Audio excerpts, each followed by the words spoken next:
시간과 함께 잃어버린 한 영혼을 위하여 라는 제목으로 말씀 나누기 원합니다. 예수님께서 거라사인의 땅에 가신 이유가 무엇일까요? 예수님이 22절에 제자들에게 이렇게 말씀하시죠. 호수 저편으로 건너가자. 예수님의 목적지는 분명했습니다. 예수님은 거라사인의 땅에 가고자 하셨습니다. 예수님이 거라사인의 땅에 도착하심은 우연이 아니었습니다. 오히려 예수님은 분명한 의도를 가지고 그 땅에 도착하셨죠. 그 이유는 잃어버린 한 영혼을 구원하시기 위함입니다. 예수님은 잃어버린 한 영혼을 구원하시기 위해 모든 역량을 다하십니다. 바다와 같은 그 넓고 큰 갈릴리 호수를 건널 배를 띄우십니다. 폭풍우도 마다하지 않으십니다. 예수님은 오히려 그 폭풍우를 잠재우시면서까지 한 영혼을 찾으시죠. 경제적 여건, 인력, 노력, 그 고생과 수모를 모두 감당하십니다. 그 모든 것은 한 영혼을 구원하기 위함이었습니다. 27절에 그 사람에 대해 이렇게 말씀합니다. 그 사람은 귀신 들린 한 사람이다 라고 말입니다. 우리 함께 27절을 읽어보도록 하겠습니다. 예수께서 육지에 내리심에 그 도시 사람으로서 귀신 들린 자 하나가 예수를 만나니 그 사람은 오래 옷을 입지 아니하며 집에 거하지도 아니하고 무덤 사이에 거하는 자라. 예수님이 찾기 원하셨던 그 사람은 한 사람이었습니다. 하지만 그는 사회적 영향력을 갖춘 사람이 아니었습니다. 돈이 많은 사람도 아니었고 입지가 두터운 사람도 아니었고 모범적인 사람도 아니었습니다. 오히려 그렇게까지 해서 만나야 할까? 그 정도로 가치가 있는 사람일까 싶을 정도의 사람이었습니다. 왜냐하면 그 사람은 귀신 들린 사람이었기 때문입니다. 그는 꽤 오랜 시간을 귀신 들려 살아왔습니다. 그래서 오랫동안 옷을 입지 않고 집에 거하지 않고 오히려 죽은 자들이 있는 무덤 사이에 거하고 있었습니다. 물론 그가 이렇게 숨어서 지냈다면 별로 문제가 되지 않았을 것입니다. 하지만 29절의 말씀처럼 그는 사람들에게 골칫덩이였습니다. 왜냐하면 그는 옷을 입지 않고 사람들 사이를 돌아다녔기 때문입니다. 그래서 사람들은 그를 쇠사슬과 고랑에 매어 지켰습니다. 하지만 그는 그 쇠사슬과 고랑을 끊고 도망 다닐 정도로 힘이 세고 제멋대로였습니다. 그런데 예수님은 이 사람을 구원하시려고 폭풍우를 뚫고 오신 것입니다. 단지 이 사람을 위해서, 보잘것없는 이 사람, 귀신 들린 사람들에게 골칫덩어리인 이 사람, 사람들에게 피해를 주며 돌아다니는 이 사람을 위해 오신 것이죠. 사람들은 그를 문제라고 생각했습니다. 그러나 예수님에게 이 사람은 구원의 대상이었습니다. 이 귀신 들린 사람을 바라보는 여러 사람의 시선과 예수님의 시선이 판이하게 다른 것을 보십시오. 하지만 우리도 어떤 사람이 가진 조건으로 사람을 쉽게 판단하며 가치를 매깁니다. 그 사람이 이것을 가졌으면 좋은 사람, 가지지 못했으면 부족한 사람으로 말입니다.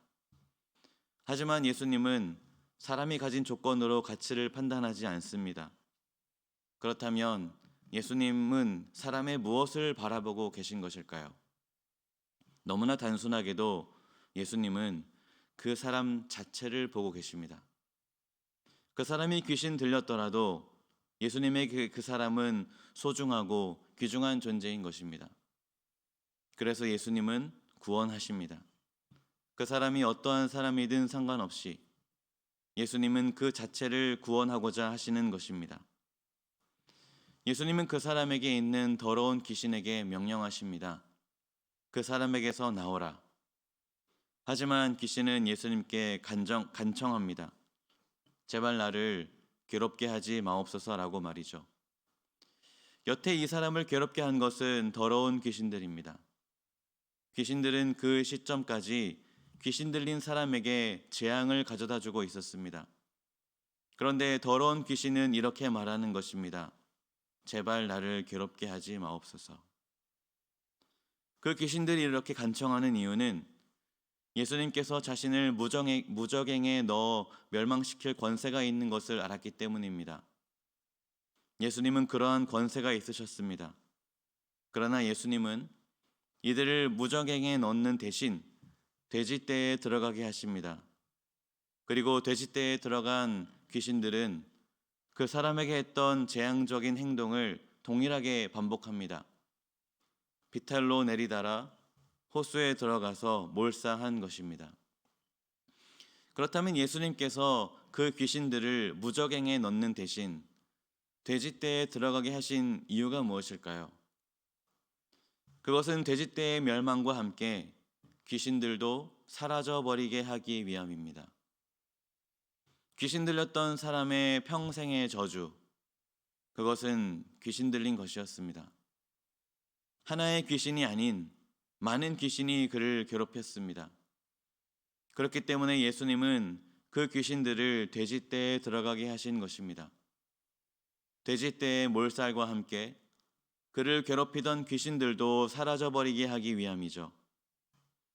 귀신들이 사라진 이제 그의 불행의 이유가 사라진 것입니다. 자신의 인생을 불행으로 치닫게 하던 그 원인이 소멸된 것입니다.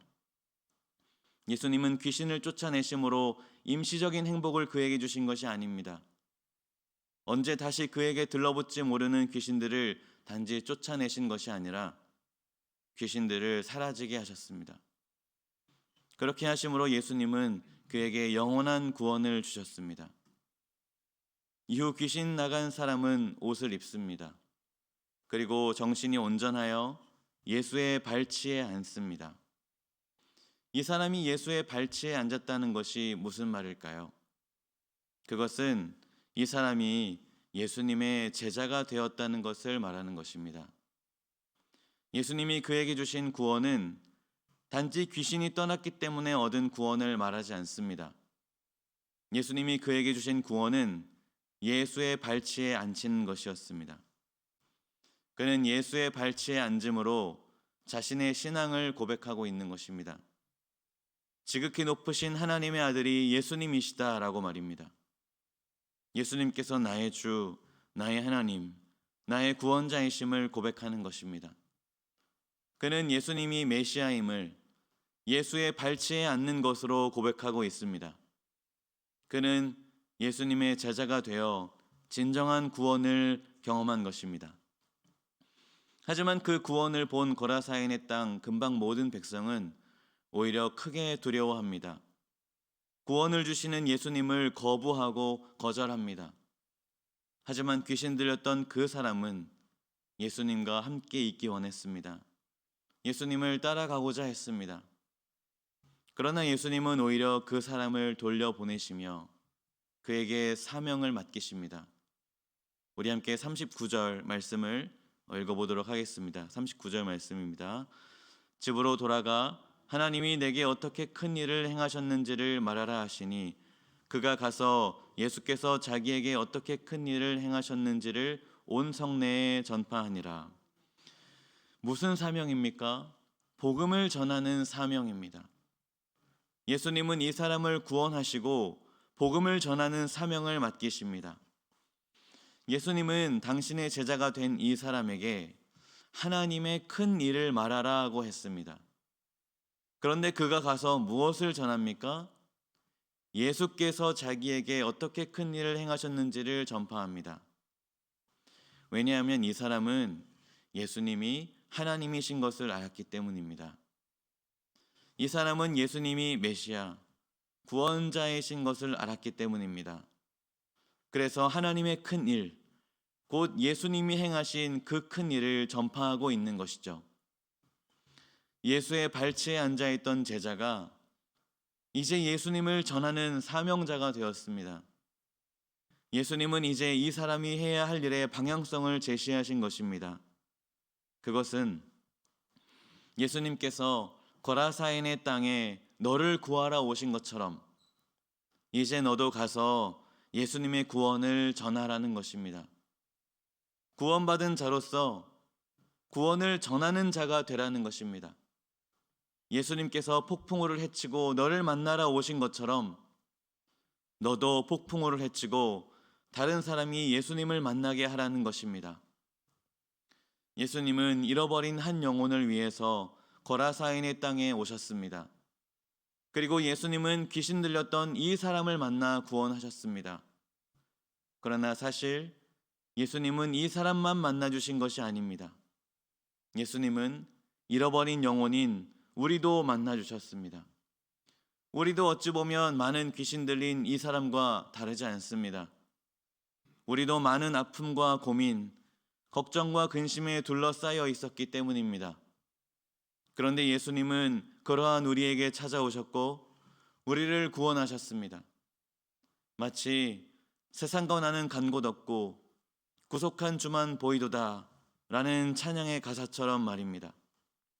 그렇게 예수님은 우리 괴로움의 모든 원인을 소멸하시고 주님을 바라보게 하셨습니다. 우리를 구원하신 주님께서 우리에게도 말씀하십니다. 집으로 돌아가 하나님이 내게 어떻게 큰 일을 행하셨는지를 말하라. 사랑하는 성도 여러분, 오늘 하루 우리에게 주신 사명을 잊지 않기를 소망합니다. 그것은 신학적이고 복잡한 언어로 예수님을 전하라는 것이 아닙니다. 오히려 예수님은 우리에게 예수님을 자랑하라고 하는 것입니다. 그러므로 주님께서 우리에게 하신 일들을 자랑하는 하루가 되시기를 축복합니다. 우리에게 하신 감사한 일들을 자랑하는 하루가 되시기를 소망합니다. 그렇게 주님의 위대하심을 드러내는 오늘이 되기를 축복합니다. 우리 이 시간 함께 기도하며 나가겠습니다. 기도하실 때 나를 사랑하사 구원하신 예수님을 사랑하는 하루가 되게 하소서. 또한 내가 사랑하는 예수님을 자랑하는 하루가 되게 하소서. 그리고 각자의 기도 제목을 가지고 기도하며 나가겠습니다. 우리 함께 기도하겠습니다.